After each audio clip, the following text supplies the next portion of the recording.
Caribbean Newsline is brought to you by the Barbados Tourism Marketing Inc.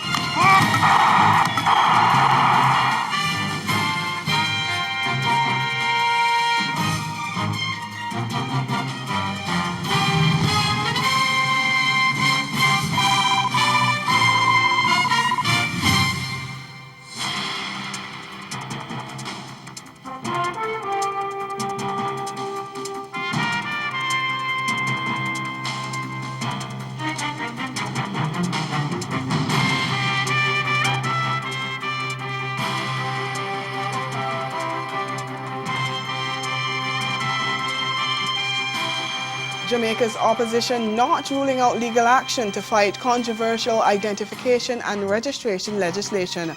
Our top story in Caribbean Newsline for Wednesday, November 15th. From the CMC News Center in Bridgetown, I'm Dawn Paris. Good evening. Opposition leader Dr. Peter Phillips has put government on notice that his People's National Party is prepared to go as far as the courts to force changes to the proposed National Identification and Registration Bill. The bill was passed in the Senate and it facilitates the implementation of a national identification system that will see each citizen provided with an ID number.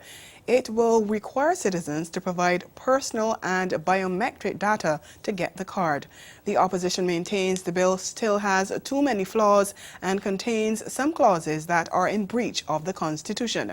Among the concerns are that the legislation makes it mandatory for citizens to register for the national ID and stipulates massive fines for those who do not register. Dr. Phillips says another flaw is that it denies citizens access to necessary public services if they are not registered. He questioned why the bill was rushed at the expense of properly implementing safeguards for Jamaicans. And the opposition leader says it's not too late for proper consultation and for important changes to be made. But the PNP will go further if that doesn't happen. Anthony Lugg of TVJ News explains the PNP's position, which was outlined at a press conference on Tuesday. The PNP called a press briefing to address concerns about the National Identification Bill after long deliberation on Friday, which resumed and ended on Monday. The opposition senators voted against the bill, and opposition leader Dr. Peter Phillips wants the government to reconsider its position, and here's why. The bill that came to the Senate and which the government moved in the Senate differs in substantial ways from the bill that came through the House of Representatives. And while making that point, Dr. Phillips made it clear that the opposition was not against a national identification system. However, he said the bill was flawed from inception. The way in which the bill was approached shows that careful enough preparation was not done. There were 100 amendments in the lower house to the bill. And then in the upper house, further amendments were made. The senators managed to secure 168 amendments, which added to the 100 amendments secured in the lower house, meant that there were 268 amendments in total. Even with those concerns, the National Identification Bill was passed. But here are the reasons opposition senators still had a no vote against the bill. 1, the provision which made it mandatory for citizens to register. And 2, the provision that denied citizens access to public services if they're not registered. The latter clause is one with which the opposition has taken issue. Now, when the bill came to us from the lower house, it came with a list of exemptions for the essential services. And quite frankly, although we wanted to add to it because we wanted to ensure access to legal aid and the courts and so on, and we wanted to bring on board a concern from the Jamaicans for justice as to how people who were, for example, HIV positive would be able to access service, we would have lived with it. So what's next for the PNP? We are hoping still that the government will reconsider its position, and we reserve our rights to do all that is necessary in whatever forum, including the courts, to ensure that the rights of the Jamaican people are not trampled upon. In Trinidad and Tobago, Prime Minister Dr. Keith Rowley is accusing immigration officers of holding the nation to ransom. This after scores of travelers entering the Piarco International Airport were inconvenienced for several hours on Sunday, as only 2 immigration officers turned up for duty to process arriving flights. Dr. Rowley described the action taken by the workers at a time when the country was facing financial strain as self-serving. I was extremely disheartened on Sunday when I saw what public servants did at Piarco Airport. Prime Minister Dr. Keith Rowley following the no-show of immigration officers at the airport on Sunday. He said while the country faces challenging times, the action taken was unacceptable. Here it is, as Prime Minister, I'm telling the country, we are having to borrow money to pay salaries at the end of the month. And the most comfortable of public servants could find nothing to do but to absent themselves from work and to hold the population hostage in Piarco Airport for 5 hours. And that is supposed to be understood by the rest of the population. Prime Minister Rowley said a thorough investigation into the incident will take place. That matter is now with the Minister of National Security and the Attorney General, and I expect that those who intend to hold the country to ransom will understand that there are people in this country who are not prepared to accept that, as we work hard to ensure that everybody gets an opportunity. It cannot be that when you get an opportunity, you turn horsewhip for the rest of us. On Monday, the Ministry of National Security and the Airports Authority apologized to all travelers who were inconvenienced for hours on Sunday following the absence of immigration officers. Minister Edmund Dillon gave the assurance that such a situation will not be repeated, as an emergency system has been implemented to mitigate any future recurrence. That report from Marie Hull of CNews. And over in the Bahamas, police are searching for illegal Haitians who landed on the island over the weekend, and a warning has been issued to people who may have assisted them. A large empty sloop was discovered in Adelaide Village on the island of New Providence on Sunday afternoon, but there was no sign of the migrants. Head of the Department of Immigration's Enforcement Unit, Kirkland Neely, said he believed that between 150 and 250 undocumented migrants were on board the vessel, and authorities believe the Haitians had help from people already on New Providence. Immigration Director William Pratt has warned that anyone found to be hiding them would be jailed, fined, or both. About 1,000 undocumented migrants have been apprehended by the Royal Bahamas Defense Force so far this year, and half of those apprehensions were made jointly with immigration and police officers, as well as the United States Coast Guard. Meantime, Pratt says the Department of Immigration has been inundated with applications and queries from people either seeking citizenship or wanting to regularize their status.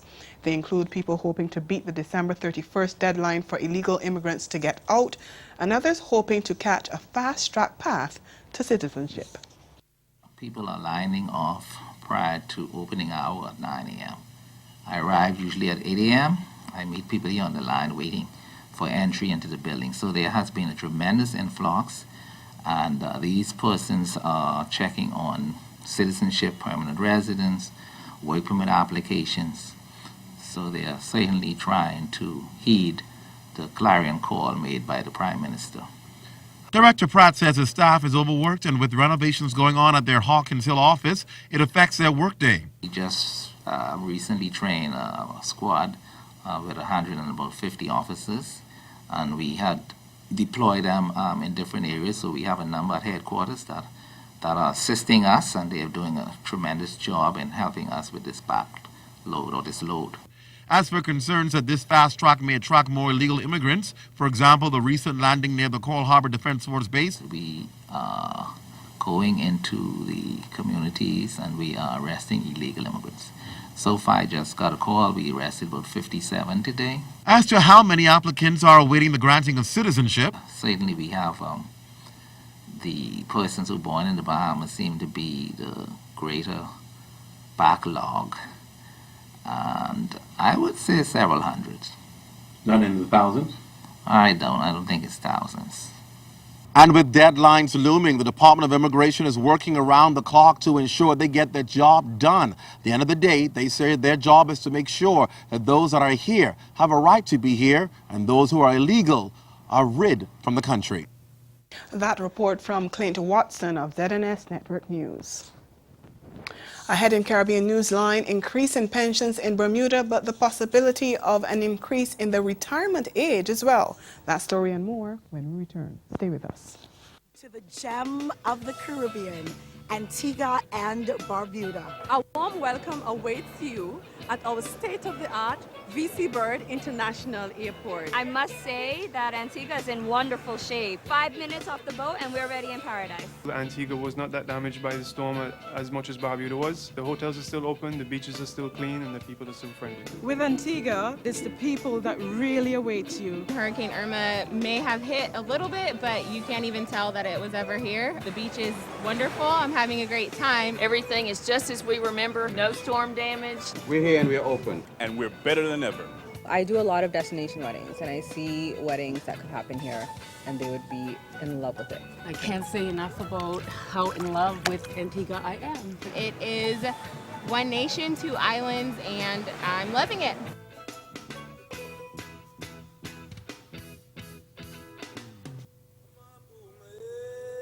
Do you want a real Barbadian experience with peace and tranquility?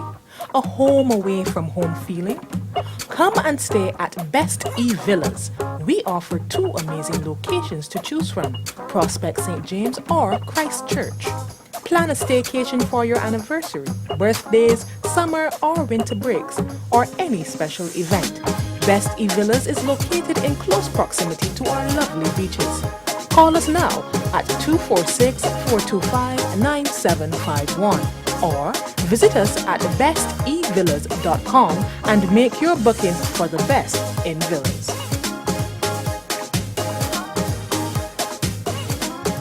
Barbados, it's gonna be lit. FAS 7-star Hennessy and Yellow present Hennessy Artistry, featuring international superstar Barris Hammond,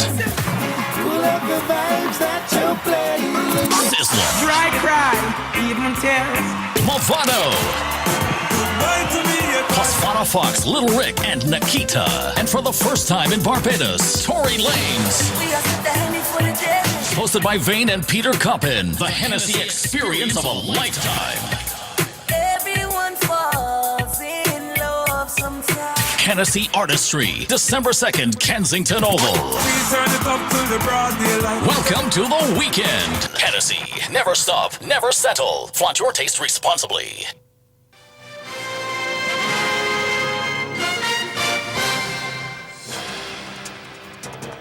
Come back. Over 12,000 senior citizens in Bermuda are set to receive a pension boost after parliamentarians approved a rate increase in time for the Christmas holidays.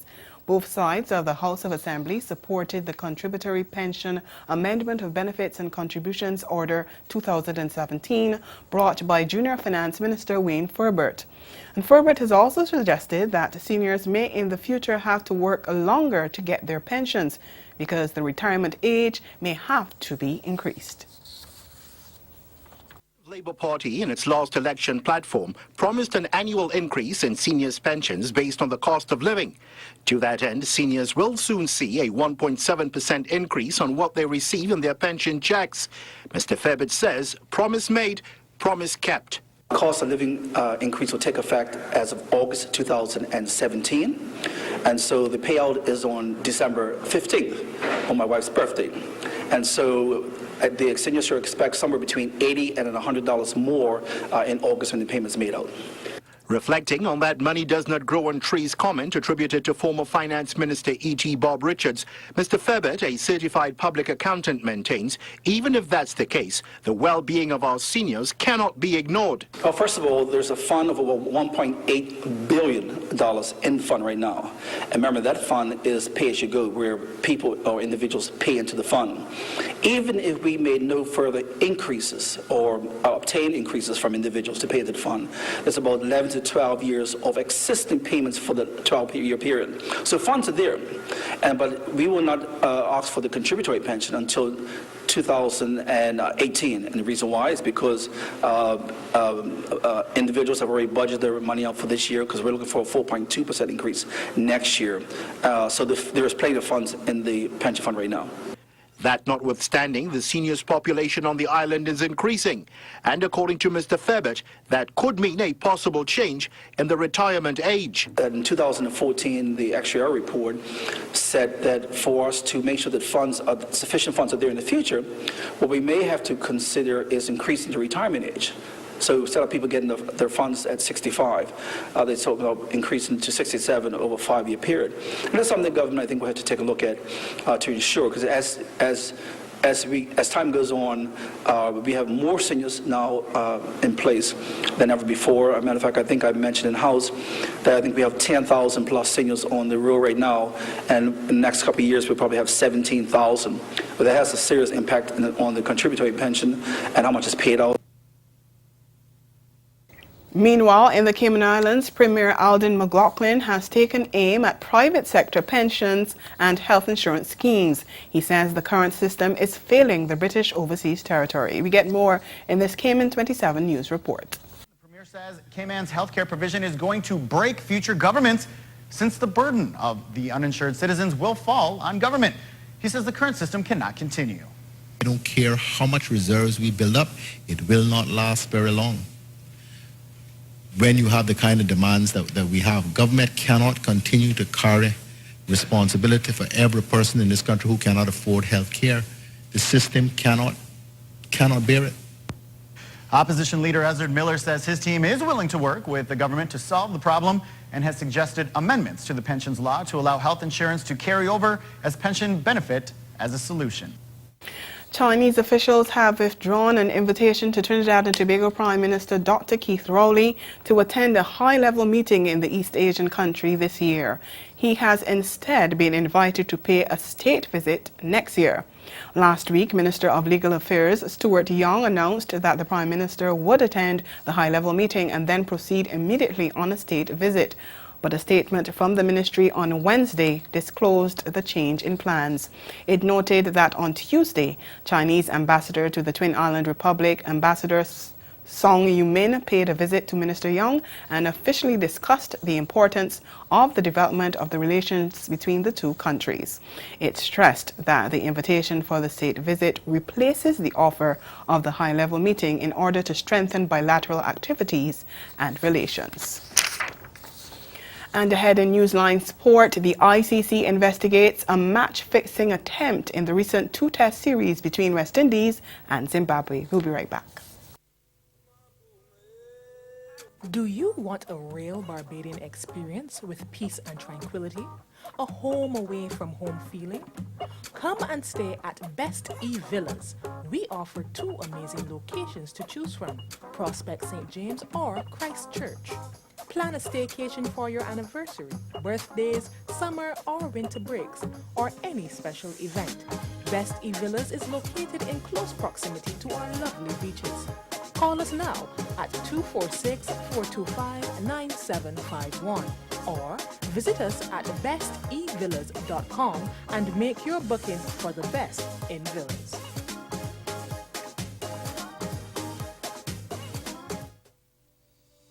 In a place where legends start, the beach is just the beginning. So live a little for the exhilaration and the color of every moment, where time is and life is a spirited event. Immerse yourself in the culture, the music, the people, the island. Love Antigua and Barbuda. Embrace an experience that leaves you breathless, from cricket to sailing week to carnival and more. Antigua and Barbuda, the beach is just the beginning. This year, a homeless veteran at Rikers Prison baked to death in a cell that exceeded 100 degrees. In Texas, at least 14 inmates have died due to extreme heat since 2007, with cells averaging 90 and reaching upwards of 130 degrees. Even the most basic human survival needs are choked.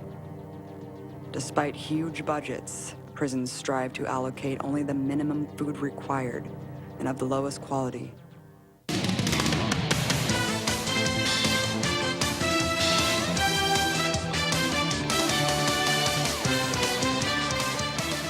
Continuing with sports, cricket's world governing body, the ICC, is investigating an approach made to Zimbabwe captain Graham Creamer to fix parts of the recent two-test series against West Indies.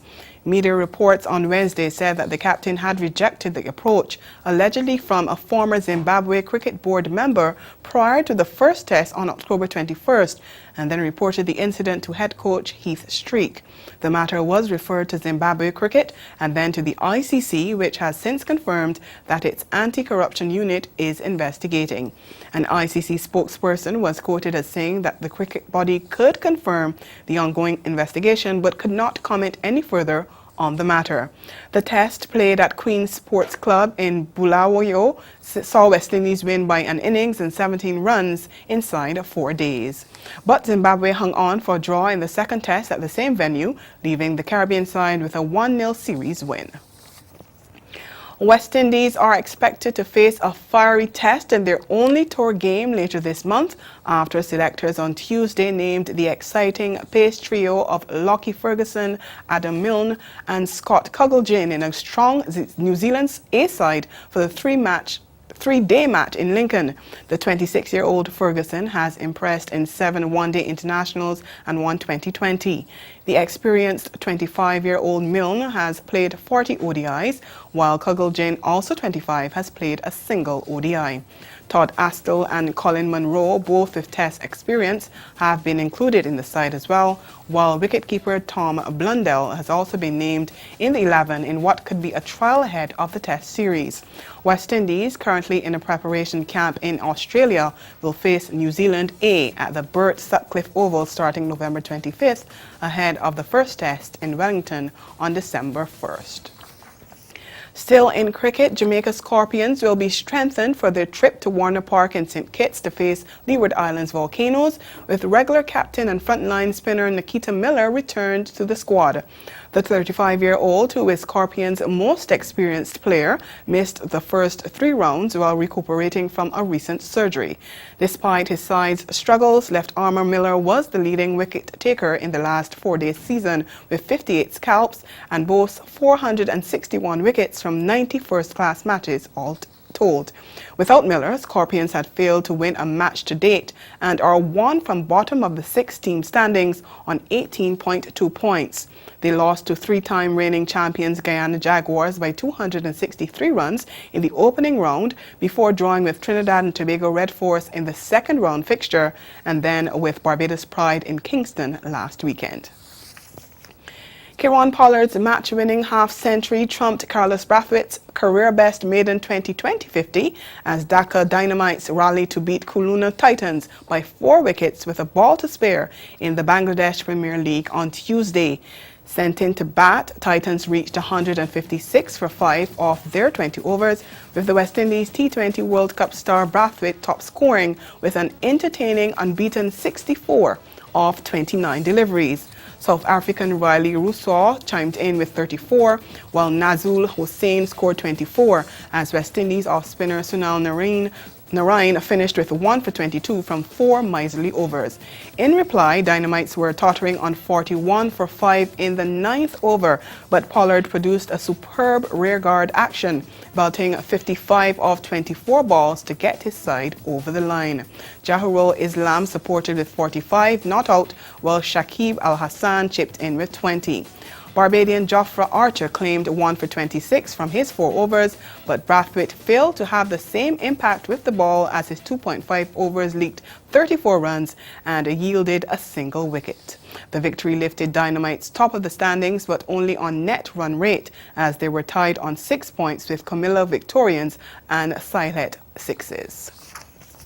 Switching sports now, Jamaica's Amateur Gymnastics Association is seeking to have more of its athletes compete in the Commonwealth Games in Australia next April. They're appealing to the Jamaica Athletics Administrative Association to increase the sports available, since there's quite a number of talented athletes who are eligible to represent their country. TVJ's Jermaine Brown tells us more. Williams created history last year when she competed at the Rio Olympic Games in Brazil, becoming the first Jamaican to do so at an Olympic Games. But that momentum could be slowed with the Jamaica Amateur Gymnastics Association only being allowed a solitary representative on Jamaica's Commonwealth Games squad. While Williams has not competed for Jamaica since the Olympics due to injury, the country has continued to impress in the sport. A men's team represented the country for the first time at the World Artistic Gymnastics Championships in Canada in October, while 16-year-old Mackenzie Robinson also emerged at the championships. Mackenzie ended 61st out of 147 competitors in her event. But their hopes of representing Jamaica at the Commonwealth Games next year now hangs in the balance, with only a solitary spot available to the Gymnastics Association. Basically, the jury is the one who actually allots spots to the different sports, and we are given one, and we are hoping that we will be given another spot or more spots. President of the Jamaica Amateur Gymnastics Association, Nicole Grant Brown, says she understands the limitations placed on the Jamaica Olympic Association with the size of the squad they can bring to Australia. But she also feels the association and the gymnasts have done enough to earn more than one spot on the team. And I know the country needs good representation, and we can give that representation. We know that our athlete will be able to do very well and be on the podium at Commonwealth.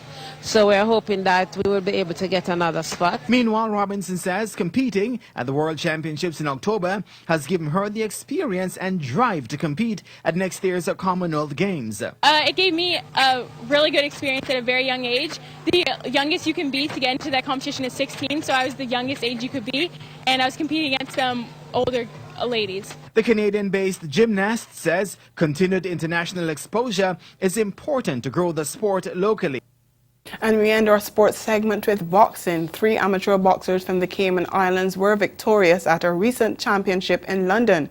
We hear from this Cayman 27 report how Brandy Barnes, Alexander Smith and Daniel Ebanks finished. Let's start right here.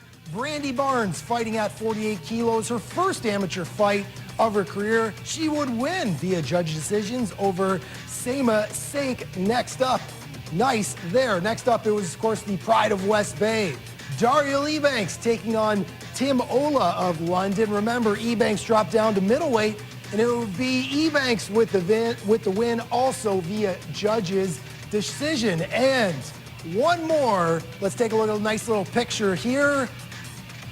My man, Alexander Smith, 3-0 for Cayman. He would win his bout at 57 kilos. The 19-year-old defeated a 27-year-old amateur and Avnish Patel. Here is head coach Ryan Barrett giving his analysis on all 3 fights.